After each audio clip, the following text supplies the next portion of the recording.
Ronaldo ने इश्क किया, बच्चे पैदा किए, लेकिन शादी नहीं की। मोरक्को के फुटबॉलर अशरफ हकीमी ने शादी की, लेकिन सारी संपत्ति मां के नाम कर दी। कई बार मन में सवाल आ रहा था क्यों, लेकिन अगर इस सवाल का जवाब चतुर चालाक चंचल चहल के पास होता तो चहल को अपनी टी शर्ट पर वो शुगर डैडी वाला कोट नहीं लगाकर घूमना पड़ रहा होता। चहल को 5 करोड़ रुपया लगभग अपनी एक्स वाइफ को नहीं देना पड़ रहा होता।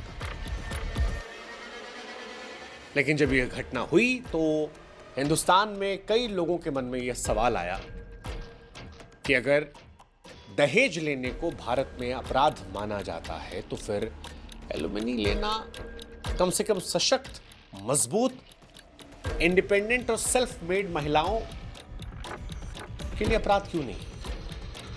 क्यों ये नॉर्मल? मतलब लड़के कोई एटीएम मशीन तो है नहीं कि जो ये ट्रेंड चल पड़ा है कि पहले एक अमीर आदमी पकड़ो, उससे शादी करो, शादी के बाद कुछ महीनों या कुछ सालों में अपने नाम पर करोड़ों का इंतजाम कर लो। ये सवाल खासतौर पर उन केसेस में ज्यादा मजबूत हो गया है जहां पर बच्चे नहीं हैं। और चहल और धनश्री का जब डिवोर्स होता है तो फिर यह सवाल बहुत बड़ा हो जाता है। यह सवाल इसलिए बड़ा हो जाता है क्योंकि चहल और धनश्री के रिश्ते को लेकर बहुत सारे सवाल थे। धनश्री पर कई बार एलिगेशन लगते थे, चहल पर भी लगते थे, लेकिन धनश्री खुद को मजबूती से कहा करती थी कि मैं एक सेल्फ मेड इंडिपेंडेंट वुमेन हूं, मैंने अपने दम पर पहचान बनाई, अपने दम पर मुकाम हासिल किया है, मैं एक डॉक्टर हूं, एक एक्टर हूं, एक इन्फ्लुएंसर हूं, एक डांसर हूं, स्ट्रॉन्ग वुमेन हूं, मैं खुद कमाती हूं, खुद उड़ाती हूं, जहां हूं अपने दम पर पहुंची हूं। चहल से इश्क किया था, लेकिन फिर ऐसा लगा कि कोर्ट रूम में शायद धनश्री ये बातें भूल गई और 5.25 करोड़ रुपए ले। सोशल मीडिया पर सशक्त महिला बनकर अपनी बात रखने वाली धनश्री कोर्ट के सामने बेचारी बन गई। Electronic signature maker. Enter your name. और जज साहब ने भी चहल को मानो कहा कि भाई साहब 5 करोड़ दे दीजिए। हालांकि चहल के केस में 60 करोड़ का इतना गाना गा दिया गया था कि जब 5.25 करोड़ की बात आई तो लोगों ने कहा चहल भैया सस्ते में निपट गए। कुछ ने मीम्स बनाकर मौज काट ली, कहा कि चहल की आईपीएल सैलरी 18 करोड़, धोनी की आईपीएल सैलरी 4 करोड़, धनश्री ने बैठे बैठे छाप दिए 4.75 करोड़। लेकिन हंसी मजाक के इर्द गिर्द एक सीरियस सवाल जो देश के कई लड़कों के मन में आ रहा था वो ये था कि क्या ये एक नई स्कीम है, अमीर लड़का फंसाओ पैसे बनाओ? हां, क्योंकि अमीर लड़कियां गरीब लड़कों से शादी करें ऐसा देश में उदाहरण नजर नहीं आता है, या होगा भी तो मेरे ख्याल से उंगलियों पर होगा। आप गिन के बता देना मुझे। वैसे एलुमनी वाला हिसाब किताब जो है ये भी जेंडर बेस्ड नहीं है, मतलब ये पति भी पत्नी से ले सकते हैं। लेकिन मैं आपको 10 नाम बैठे बैठे गिना दूंगा, आप एक नाम नहीं गिना पाओगे जहां पर पत्नी पति को पैसा दे रही है। आप गिना दो। एक वो श्वेता तिवारी वाला केस आया था, बाद में वो भी प्रॉपर्टी डिस्प्यूट निकला था, और बाद में वही एलिगेशन श्वेता के दूसरे पति ने श्वेता तिवारी पर लगा दिया था, वो एक अलग मसला है। और इसीलिए मेरे मन में यह सवाल आ रहा है कि क्यों एलुमनी को लेकर कई सारी शर्तें हैं, जैसे पत्नी से गुजारा भत्ता पाने के लिए वो लोग हकदार हैं जो आर्थिक रूप से आत्मनिर्भर नहीं है। यानी अगर वाइफ आपकी जॉब नहीं करती है, दिव्यांग है, किसी वजह से पैसा कमाने में सक्षम नहीं है, या मेंटली उसे कोई परेशानी है, किसी गंभीर बीमारी का सामना कर रही है, इन कारणों में पति को उसे गुजारा भत्ता देना होता है। और यह सही है, हम यहां पर कह रहे हैं कि यह सही है। अगर बच्चा है, बच्चे का पालन पोषण करना है, समझ में आता है। पत्नी शारीरिक रूप से अक्षम है, समझ में आता है। पत्नी मानसिक रूप से सही नहीं है, समझ में आता है। पत्नी किसी गंभीर बीमारी की चपेट में है, समझ में आता है। लेकिन फिर मन में ख्याल आता है कि जब महिला छाती ठोक कर यह दावा कर रही हो कि मैं डॉक्टर हूं, मैं एक्टर हूं, मैं फलाना हूं, मैं ढिमकाना हूं, I am a self made women, मैंने जो किया अपने दम पर किया है, फिर क्यों? और ये वन वे ट्रैफिक क्यों? क्योंकि कोर्ट तो कहता है कि हमारा जो कानून है वो जेंडर न्यूट्रल है। ये वाला सेक्शन हिंदू मैरिज एक्ट 1955 के सेक्शन 24 में इसे जेंडर न्यूट्रल माना गया, यानी पति भी मांग सकते हैं। लेकिन आप मुझे, जैसा मैंने कहा, एक उदाहरण नहीं बता पाएंगे, एक उदाहरण जो आपको पहली नजर में याद आता हो। शायद ढूंढने वाले ढूंढेंगे भी तो बड़े विरले खोज खाज के मिलेगा। इसकी मुकम्मल वजह भी है। हम जिस देश में रहते हैं वहां पर पूर्वाग्रह से हम ग्रसित हैं। सड़क पर कार और बाइक एक्सीडेंट होता है, कार वाले की गलती है, भले बाइक वाला खुद आके ठोक जाए। ऐसे ही महिला और पुरुष अगर अलग हो रहे हैं तो महिलाओं को ज्यादा अधिकार होते हैं। हो सकता है शायद बड़े रईस लोगों में यह मानसिकता होती हो कि भाई साहब, इससे पहले कि बीवी पूरे परिवार पर केस ठोक दे, समझौता कर लेते हैं, मान जाते हैं, गुजारा भत्ता दे देते हैं, एक मोटी रकम दे देते हैं।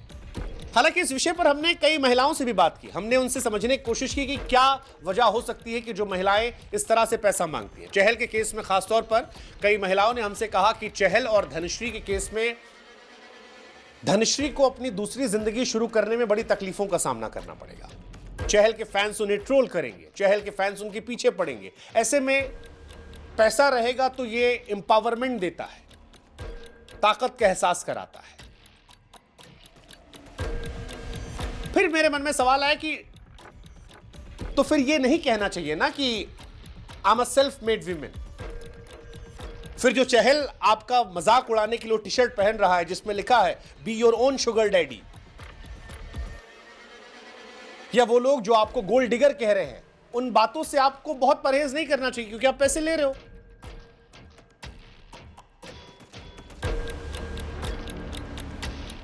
मतलब दो लोग शादी करते हैं, शादी में दहेज अपराध है, दो लोगों का रिश्ता किसी वजह से भी टूटता है। क्या यह काफी नहीं है कि दो लोग एक साथ सामंजस्य नहीं बना पाए? हाँ, उसमें कुछ परिस्थितियां हैं जो हमने जिक्र किया, मानसिक रूप से, शारीरिक रूप से, बच्चा है, वहां पर समझ में आता है। बट अगर आप अच्छे पैसे कमा रहे हो, और चहल के केस में खासतौर पर धनश्री को एक्सपोजर मिला, दुनिया में लोगों ने जाना, आज जो परेशानी धनश्री के लिए बन रही है, धनश्री के सक्सेस के पीछे की वजह भी वही है। हमारे कानून में चार तौर पर स्थिति है जहां पर पत्नी या पति भत्ता मांग सकते हैं। पहली, हस्बैंड ने वाइफ को तलाक दिया। सेकेंड, वाइफ ने हस्बैंड को तलाक दिया। थर्ड, तलाक के बाद पत्नी ने दूसरी शादी ना की हो और पत्नी खुद का भरण पोषण करने में सक्षम ना हो, जिसके हमने कई सारी कैटेगरीज बताई। वहां पर भत्ता जाता है, समझ में आता है। पर खुद को फेमिनिज्म का झंडा बरदार बताना, सशक्त बताना और रिश्ता टूटते ही अदालत के सामने बेचारी बनकर या धमकी देकर पैसे ले लेना, ऐसे अनगिनत केसेस हैं जहां पर ये सारी घटनाएं हुई और सक्षम महिलाओं का पैसा लेना वो समझ से परे होता है। कई उदाहरण हैं। ऋतिक रोशन सुजैन का तलाक हुआ, 400 करोड़ रुपए दिए गए। अरबाज खान मलाइका का तलाक हुआ, 10 से 15 करोड़ का हाथा दिए गए। करिश्मा कपूर का तलाक हुआ, 12 करोड़ रुपए दिए गए। हनी सिंह का वाइफ से डिवोर्स हुआ था, 20 करोड़ मांगे गए थे, 1 करोड़ मामला सेटल्ड हुआ। रिवर्स का कोई केस आपको याद है? किसी महिला ने पति को पैसे दिए हो? शायद यही वजह है कि चहल वो मजाक उड़ा रहे थे, be your own sugar daddy. इसके लिए थोड़ा हमारी मानसिकता भी जिम्मेदार है। हमारे देश में अरेंज मैरिज में सिंपल कॉन्सेप्ट है, दहेज जो कानून अपराध है, लेकिन लेने वाले दहेज भी लेते हैं, लड़की वाले भी देते हैं, लड़के वाले भी लेते हैं। लड़के वाले इसलिए लेते हैं, उन्हें लगता है कि हमने लड़कों को पढ़ाया है, पैसा खर्चा किया है, एक दिन अच्छा दहेज मिलना चाहिए। लड़की वालों को लगता है कि लड़की को दहेज दे देंगे तो अच्छी फैमिली सेटल कर सकते हैं। बाप ने पैसा कमाया, लड़की ने नाम नहीं कमाया, दहेज देके सेटल कर दिया। जब स्थिति खराब होती है तब लड़की पैसा मांगती है। ये दोनों साइड से गलत केसेस हैं। दहेज लेना अपराध है, वैसे ही जबरदस्ती लड़के से पैसा लेना भी अपराध है, और ये खासतौर पर नई पीढ़ी में डर पैदा करता है। बने रहो पगला, काम करेगा अगला। कॉर्पोरेट में अगर करोड़ों रुपए कमाना है तो भाई साहब ये पहला। उदाहरण के तौर पर मैं अपनी बात करूं, मैंने जिंदगी भर मेहनत की। अगले 1-2 साल में शादी करने का, जिस लड़की से मैं शादी करूंगा मैं 1 रुपए नहीं लूंगा।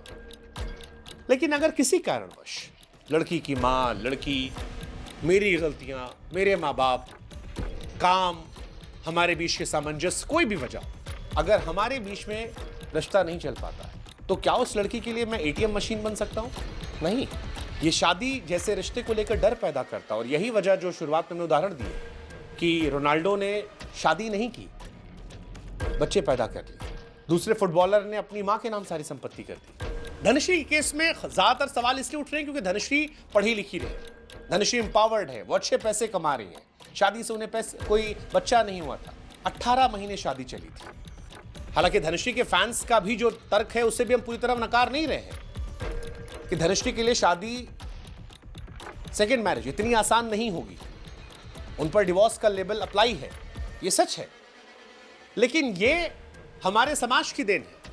हमारे समाज में 20 से 30 साल की महिलाओं को मनपसंद वर चुनने का मौका मिलता है। आपके दफ्तर में अगर आप महिला हैं, ऐसा हो सकता है कि आपके बॉस से आपकी शादी हो जाए, लेकिन ऐसे उदाहरण बड़े विरले हैं जहां पर महिला बॉस है और अपने से बहुत छोटे कद के किसी एम्प्लॉय से उसने शादी कर ली। अगर आप घर में 2 भाई बहन हैं, लड़की नहीं पढ़ रही है, माँ बाप की मानसिकता है कि ठीक है नहीं पढ़ रही, कोई बात नहीं, अच्छे घर में शादी करवा देंगे। अगर आप लड़के हैं, नहीं पढ़ रहे, आपको देखने का समाज का नजरिया अलग होगा। वैसे ही शादी के बाद लड़कों को कंपैरिजन में कम परेशानियां होती, लड़कियों को ज्यादा परेशानियां होती, लेकिन शादी से पहले अलग कहानियां होती हैं। लेकिन कहानियों को लेकर मानवीय संवेदनाएं होनी चाहिए। ये एटीएम मशीन बन जाना, ये थोड़ा समाज से परे। हालांकि ऐसा नहीं कि सारी महिलाएं ऐसा कर रही हैं। इस देश में समंता जैसी एक्ट्रेसेस भी हैं जिन्होंने अपने रिश्ते को टूटने के बाद रिश्ते के गम को बयां किया और 1 रुपया नहीं लिया, जबकि वो चाहती तो नागार्जुन के परिवार से मोटी रकम वसूल सकती थी। उन पर एलिगेशंस भी लगाए गए कि 200 करोड़ रुपए उन्होंने लिए। तो समंता जैसी महिलाएं भी हैं जो समाज में हैं, जिन्होंने बताया कि जब रिश्ता नहीं रहा तो रिश्ते से पैसा लेकर क्या करेंगे, पैसा तो अपने दम पर भी कमा लेंगे, जिसको प्यार किया था उसको एटीएम बनाकर वसूलेंगे नहीं। और समंता जैसी महिलाओं को हम सब सलाम भी करते हैं। लेकिन एक सवाल आता है कि पुरुष क्यों जल्दी ये एलमनी देते हैं? क्या इसलिए क्योंकि पति पत्नी की लड़ाई में अगर कोई केस होता है तो पतियों को दोषी माना आता है। ये माना आता है कि अगर एक बार आप केस के लपेटे में आ गए तो करोड़ों की चपत लग जाएगी। इससे बेहतर है करोड़ों रुपए देने में सक्षम है तो दे दीजिए, जान बचेगी, कोर्ट कचहरी चक्कर नहीं काटना पड़ेगा, माँ बाप को जेल नहीं जाना पड़ेगा। और क्या इसी वजह से चहल ने भी झटपट 4 करोड़ 75 लाख रुपए दे दिए? और अगर ऐसा है तो क्या हमारे देश में एक नए सिरे से कानून नहीं बनना चाहिए? क्योंकि धनश्री जैसी बहुत सारी लड़कियां हैं जो कमाने में सक्षम है, संपन्न है, अलग होना चाहती है, लेकिन गुजारा भत्ता मांग रही है। किसी व्यक्ति ने जीवन भर जोड़ जोड़ के पाई बनाई, उसे क्यों देना है पैसा? अगर बच्चा होता, हम फिर कह रहे हैं, अगर धनश्री की तबीयत खराब होती समझ में आता, शारीरिक रूप से अक्षम होती, मानसिक तौर पर अक्षम होती, समझ में आता। लेकिन यहां ऐसा कोई मामला नहीं है। कुछ लोग कहते हैं, जैसे हमने शुरू में कहा, कि महिलाओं को मानसिक स्ट्रेस होता है, बट इसका मतलब ये नहीं कि पुरुषों को मानसिक स्ट्रेस नहीं होता है। पुरुषों को भी पीड़ा से गुजरना होता है। हर पुरुष भी इतना मजबूत नहीं होता है कि डिवोर्स हो गया तो वो चिल मार रहा है, और एक तस्वीर के आधार पर किसी को जज करना भी गलत है। खैर, जो बात हमने शुरू में कही कि एक नया ट्रेंड चल गया, पिछले कुछ सालों से ये बड़ा ट्रेंड चला है, अमीर आदमी शादी करो, तलाक लो, मोटा पैसा। और क्रिकेट की दुनिया में तो बड़ा कॉमन हो गया। आप याद कीजिए, मोहम्मद शमी की पत्नी ने उनसे तलाक लिया, तलाक के साथ हर महीने 1,30,000 रुपए की एलमनी ली। 50,000 रुपए शमी की पत्नी हसीन जहां के भरण पोषण, 80,000 बेटी आयरा की परवरिश के लिए। शमी पैसे तब भी दे रहे हैं जब शमी की पत्नी ने उन पर देशद्रोह से लेकर संसार के सारे आरोप लगा दिए। संसार के सारे आरोप उन पर लगा दिए। शिखर धवन का भी यही उदाहरण था। शिखर धवन ने कोर्ट ने बताया कि उनकी पत्नी ने कैसे मानसिक प्रताड़नाएं दी उन्हें। शिखर ने जिस महिला शादी की वो 2 बच्चों की मां थी, उसके बाद तलाक लिया तो करीब 13 करोड़ रुपए मांगे। शिखर धवन की हर संपत्ति पर मालिकाना हक मांगा। उससे पहले भी शिखर धवन पहली शादी से हुई बेटियों का पूरा खर्च उठाते थे, जिसको उन्होंने कोर्ट ने बताया भी। लेकिन यहां पर शादी बच्चा केस था, इसलिए ये सवाल इतने ज्यादा नहीं उठे, क्योंकि शिखर इस रिश्ते में गए थे, शमी इस रिश्ते में गए थे, आरोप प्रत्यारोप के बावजूद। लेकिन चहल के केस में ना बच्चा था, ना धनश्री कोई मजबूरियां थी। दुनिया में कई और भी बड़े बड़े केसेस हुए हैं, जैसे बिल गेट्स का अगर आपको याद हो, बिल गेट्स और उनकी पत्नी मेलिंडा गेट्स, 73 अरब डॉलर रुपए जो है वो दिए गए थे। अमेजॉन के फाउंडर जेफ बेजोस और उनकी पत्नी मैकेंजी, उनका तलाक भी फेमस था, 38 अरब डॉलर जो है वो दिए गए थे। कई ऐसे बड़े उदाहरण हैं जहां गुजारा भत्ते दिए गए। अब सवाल यह कि अगर पति तलाक के बाद भत्ता देने में सक्षम ना हो तो क्या होगा? उसे देना पड़ेगा। आप याद कीजिए, साल भर पहले उन्नाव के एक मामले में इलाहाबाद हाईकोर्ट की लखनऊ बेंच ने एक फैसला सुनाया था। कहा था कि पत्नी को गुजारा भत्ता देने के लिए पति बाध्य है, भले ही कमाई हो ना हो, चाहे मजदूरी कर रहा हो या क्या कर रहा हो। सवाल है कि ऐसे फैसलों से गुजारा भत्ता हर हाल में लेने का चलन नहीं हो गया है, और क्या इसी वजह से कई बार ऐसा नहीं होता कि लोग जान दे देते हैं। कई उदाहरण ऐसे हैं। हैदराबाद में 35 साल का आदमी मर गया फांसी लगा के, क्योंकि पत्नी ने झूठा मुकदमा लिखाया था, 35 लाख रुपए मांग रही थी। हरियाणा में यमुनानगर में 26 साल के आदमी ने खुदकुशी की क्योंकि पत्नी पैसे मांग रही थी। पटना में सुजीत ने जान दी क्योंकि पत्नी पैसे का दबाव बना रही थी। आगरा के 28 साल के मानव शर्मा ने खुदकुशी की क्योंकि पत्नी पैसे मांग रही थी। अतुल सुभाष का मामला भी यही था, वहां पर भी यही कहानी आई थी। इन सारे मामलों में एक बात कॉमन है कि सारे मामलों में पुरुषों से पैसे मांगे गए। कई पुरुष जो देने लायक थे उन्होंने दे दिए, जो पुरुष पैसे देने में असमर्थ थे उन्होंने कोर्ट कचहरी, माँ बाप को जेल जाने से बेहतर अपने आप को, अपनी जीवन लीला को खत्म करने का फैसला किया, क्योंकि पैसों के लिए परेशान किया जा रहा था। कईयों ने बाकायदा लेटर लिखे जाने से पहले। इसीलिए सवाल उठ रहा है कि क्रिकेटर से लेकर फिल्म स्टार हो या फिर आम लोग, क्या अब इस विषय पर सोचने की जरूरत नहीं है? और क्या एक समाज के तौर पर महिलाओं को भी सामने आने कर ये कहने की जरूरत नहीं है कि जैसे दहेज के खिलाफ पुरुष महिला एक साथ एक आवाज मिलाकर ये कहते हैं कि ये अपराध है, वैसे ही जहां पर महिला जरूरतमंद ना हो, जहां पर महिला लाचार ना हो, जहां पर महिला बेबस ना हो, जहां पर महिला शारीरिक रूप से सक्षम हो, जहां पर महिला दिव्यांग ना हो या मानसिक तौर पर प्रताड़ित ना की गई हो, क्या वहां पर अगर कोई पैसा मांग रहा है एटीएम मशीन समझकर तो उसका विरोध करने की जरूरत नहीं है? आप क्या सोचते हैं? जरूर बताइए।